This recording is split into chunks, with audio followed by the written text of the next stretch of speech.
चलिए बच्चों, अब हम बात करते हैं सब डिवीजन ऑफ शेयर्स की। देखिए, सब डिवीजन ऑफ शेयर्स क्या होता है?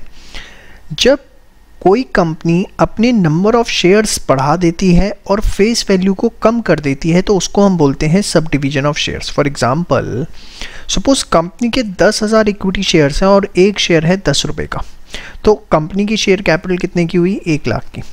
बट सपोज कंपनी ने डिसीजन लिया कि हम फेस वैल्यू कम कर देंगे और 10 रुपये से 1 रुपये कर देंगे। ठीक है, 10 रुपये से 1 रुपये कर देंगे और नंबर ऑफ शेयर्स जो है वो उतने ही बढ़ा देंगे।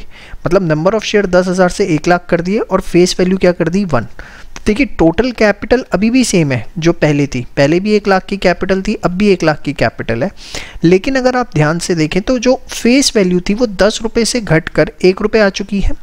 फेस वैल्यू कम हो चुकी है और नंबर ऑफ शेयर 10,000 से 1 लाख हो चुके हैं, मतलब बढ़ चुके हैं। यस और नो? तो एक्चुअली कंपनी इसलिए करती है ताकि जब कंपनी के नंबर ऑफ शेयर्स बढ़ जाएंगे तो स्टॉक मार्केट के अंदर वॉल्यूम ज़्यादा हो जाएगा, ट्रेडिंग ज़्यादा हो पाएगी। तो इसलिए सब डिवीजन किया जाता है।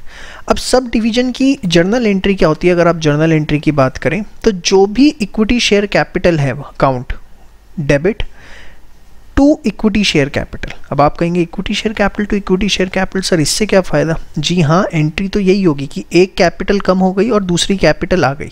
बस यहाँ आपको ब्रैकेट में लिखना है ओल्ड फेस वैल्यू और यहाँ लिखना है आपको न्यू फेस वैल्यू। पुरानी फेस वैल्यू कितनी थी? 10 रुपये। न्यू फेस वैल्यू कितनी है? 1 रुपये। तो देखिए, आप एंट्री जो हमने इसकी करी, equity share capital to equity share capital 1 lakh. यहाँ पर हमने लिखा ओल्ड फेस वैल्यू कितनी थी? ओल्ड फेस वैल्यू 10 और यहाँ लिखा न्यू फेस वैल्यू वो कितनी थी? 1। तो बहुत ही सिंपल सा कॉन्सेप्ट है, इसके अंदर कुछ भी अलग बात नहीं है।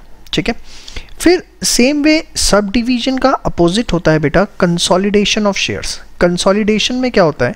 सपोज कंपनी के 10,000 इक्विटी शेयर्स हैं 10 रुपये का। इसमें कंपनी जो है अपनी फेस वैल्यू बढ़ा देती है। फेस वैल्यू ऑफ शेयर जो है वो बढ़ जाती है, जैसे 10 से 100 कर दी, और नंबर ऑफ शेयर्स कम हो जाते हैं। 10,000 से 1,000 हो गए तो नंबर ऑफ शेयर्स कम हो जाते हैं, फेस वैल्यू बढ़ जाती है। तो 1 लाख 1 लाख। देखिए, चाहे कंसोलिडेशन हो या सब डिवीजन हो, in both the cases the amount will remain same, but the only difference is in consolidation number of shares will fall, in subdivision number of shares will increase. The entry will remain same, equity to equity share capital, सिर्फ narration change हो जाएगी, being share consolidated. आप देखिए, equity share capital to equity share capital, old face value जो थी वो कितनी थी?